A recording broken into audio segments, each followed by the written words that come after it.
नमस्ते मैम। नमस्ते। अब क्या काम है? मैम मैं अपनी माँ की पेंशन लगवाने के लिए आया हूँ। सुमित, बताओ उन लोगों की पेंशन कैसे लगती है? अबे ओए, फ्री में कुछ नहीं होगा, 2 टॉफी लगेगी।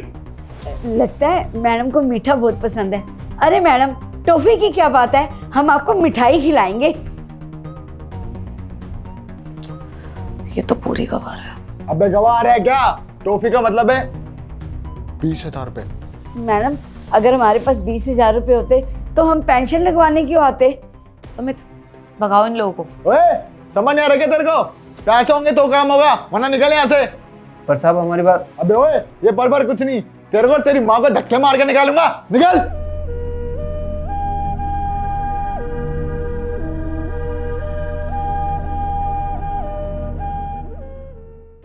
भैया, मैंने जिस बारे में बोला था ना आपको, ये मेरा दोस्त, इसकी मम्मी की पेंशन अटकी हुई है और पेंशन जब ये क्लियर करवाने जाते हैं तो वो लोग इनसे घूस मांगते हैं।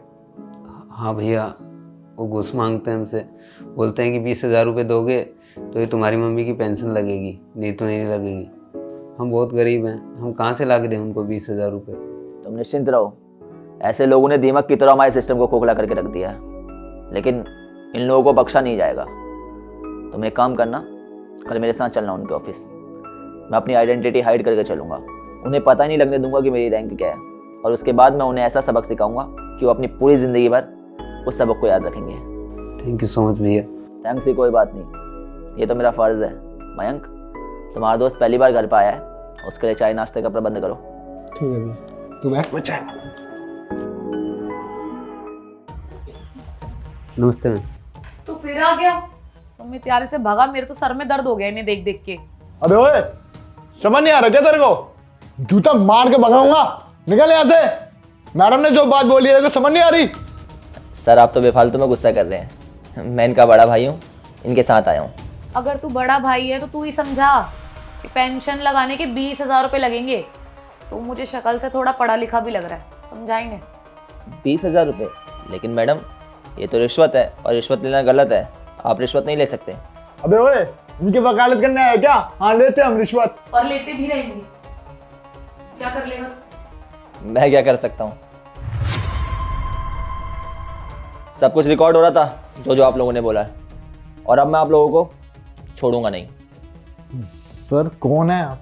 आपके जिले का नया जिलाधिकारी शेखर पंत। सॉरी सर, गलती से रिश्वत के लिए बोल दिया। आज के बाद कभी रिश्वत नहीं लेंगे सर, सच में। शर्म आनी चाहिए आप लोगों को। क्या कर रहे हैं आप लोग? अपने पद की गरिमा को तो समझिए कम से कम। एक गरीब आदमी आप लोगों के पास एक उम्मीद लेके आता है, और आप लोग क्या कर रहे हैं? उस गरीब आदमी की उम्मीद को तोड़ रहे हैं। भ्रष्ट हो गए हैं आप लोग, और आप लोगों के भ्रष्ट होने की वजह से कहीं ना कहीं हमारी भी बदनामी होती है। एक गरीब आदमी अपने हक से वंचित होता है। मैं आप लोगों को छोड़ूंगा नहीं। सर, गलती हो गई सर, माफ कर दीजिए हमें। मुंह से निकल गए सर, आज से ऐसा कोई काम नहीं करेंगे। एक मौका दे दीजिए हमें सर। सर प्लीज सर, ऐसे सस्पेंड तो मत कराओ सर। मैं आपके आगे हाथ जोड़ती हूँ सर, मत करो ऐसा मेरे साथ। एक मौका देता हूं आप लोगों को, लेकिन आप लोगों पर लगेगा पूरे 2 लाख रुपए का जुर्माना, जिसमें से 1.5 लाख आपको देना होगा और 50,000 आपको इन्हें परेशान करने के जुर्म में। और जितने भी लोगों की फाइल्स आपने पेंडिंग कर रखी हैं, उनकी पेमेंट आपको रिलीज करवानी होगी, उनकी पेंशन लगवानी होगी। अगर ये सब कुछ नहीं करा तो आप लोगों के लिए अच्छा नहीं होगा। और आगे से अगर तुम लोगों की कोई कंप्लेंट मेरे पास आई तो तुम्हें छोड़ा नहीं जाएगा। तुम्हारी वीडियो भी मेरे पास सेव है। चलिए विक्रम जी।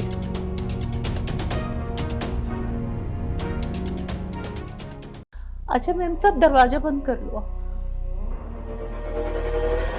अरे कुसुम, आराम से आराम से आराम से। कुसुम, क्या हुआ?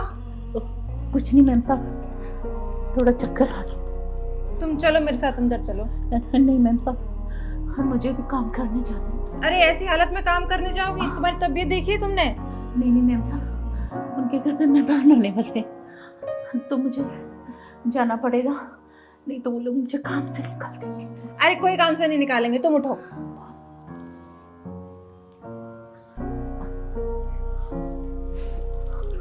आप समझ नहीं रही हैं मैम साहब, बहुत जरूरी है जाना। तुम्हें 311 में जाना है ना काम करने के लिए? हाँ। तुम्हारी जगह मैं चली जाऊंगी। मैम साहब आप? हाँ मैं चली जाऊंगी, अभी तुम अंदर चलो। आराम से आराम से। कौन? वो मुझे कुसुम ने भेजा था आपके यहाँ काम करने के लिए। अरे कुसुम नौकरानी भेजी या शहजादी? आप खड़ी रहोगी गेट पे ही कि अंदर आके चलो झाड़ू पोछा करो और किचन में ढेर सारा बर्तन रखा हो, जाके उसे साफ करो।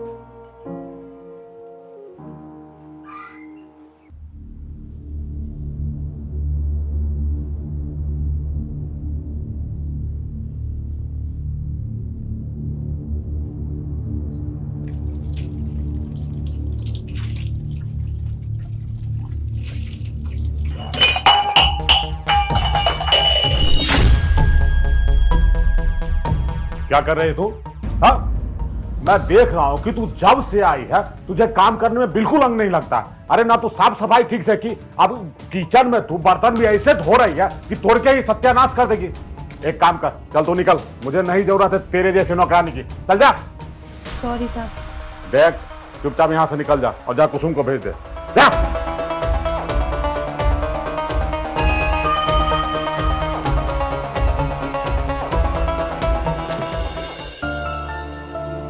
कुसुम, अब तबीयत कैसी है तुम्हारी? हाँ मैम साहब, अब ठीक हूँ। तुमने जिसके यहाँ मुझे काम करने भेजा था ना, तो बड़ा ही बदतमीज आदमी है। मुझे तो ये समझ में नहीं आता कि तुम उनके यहाँ काम करती कैसे थी। 10 में से 9 लोग ऐसे ही हैं मैम साहब, अब क्या करें, काम तो करना ही पड़ेगा। और तुम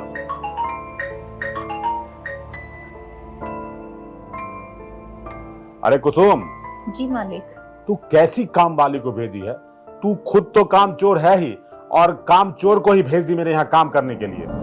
देखो साहब, आपको जो बोलना है मेरे लिए बोल लो, दीदी के लिए एक शब्द भी मत बोलना। अरे वो कहीं की गृह मंत्री है क्या? तू तो ऐसे बात कर रही है, लगता है जैसे किसी फैक्ट्री की ऑनर है। तो नौकरानी ही ना। वो नौकरानी नहीं है, मालकिन है वो। मेरी तबीयत ठीक नहीं थी, इसलिए चले गई थी आपके यहाँ काम करने। अरे मालकिन? कैसी मालकिन? साईं गिलोरी में काम करती हूँ ना, वहीं पे रहती हैं। कहीं वो शर्मा जी की लड़की तो नहीं है? हाँ। मेरे फैक्ट्री का 90% माल तो उन्हीं की फैक्ट्री में जाता है। कुसुम, तूने ये बात पहले क्यों नहीं बताई? अब नहीं आएगा तुम्हारी फैक्ट्री से कोई भी माल हमारे यहाँ पे। मुझे पापा ने बोला था कि तुम्हारे यहाँ से जो भी सामान आता है ना, उनका रेट चेक किया करो, क्योंकि तुम कुछ भी ऊट-पटांग रेट लगाकर भेजते हो। इसलिए मैं तुम्हारे यहाँ नौकरानी बनकर आई थी। मैं भी तो चेक करूं कि जो तुम रेट लगाते हो उसमें गड़बड़ है भी या नहीं है। लेकिन तुम तो उससे भी ज्यादा बुरे इंसान निकले, और जो इंसान अच्छा नहीं है ना, उसके साथ हम बिजनेस बिल्कुल भी नहीं कर सकते। सॉरी मैडम, मुझसे गलती हो गई। सॉरी वॉरी की कोई भी जरूरत नहीं है। जो भी हमारी बिजनेस डील वगैरह थी ना, वो सब कैंसिल है। और हाँ, तुम अपना जो माल हमारी फैक्ट्री में भेजते थे ना, वो किसी और फैक्ट्री में भेजना। Got it? और हाँ, एक बात और सुन लो कान खोल के, अब से दीदी भी तुम्हारे यहाँ काम करने नहीं आएंगी। लेकिन मैम साहब, परेशान होने की कोई भी जरूरत नहीं है। तुम सुबह हमारे घर में काम करना और शाम होने के बाद हमारी फैक्ट्री में। और हाँ, ऐसे लोगों के पास काम करने की कोई भी जरूरत नहीं है जो बदतमीज है। ठीक हो? हाँ मैम साहब, अब ठीक हूँ। सबसे पहले मैं आज आप लोगों को अपने दूसरे चैनल के बारे में बताने वाला हूं, जिसका नाम है शेखर पंत डिकोड्स। चैनल का लिंक आपको नीचे डिस्क्रिप्शन में मिल जाएगा। प्लीज़ उस चैनल पर जाएं, वीडियोस को देखें, हमें सपोर्ट करें। बाकी प्लीज़ बताइएगा कि आपको हमारी आज वाली वीडियो कैसी लगी। अगर अच्छी लगी हो तो हमें प्लीज़ सपोर्ट करें। मिलते हैं आप सभी लोगों से जल्द एक नई वीडियो में एक नई स्टोरी के साथ।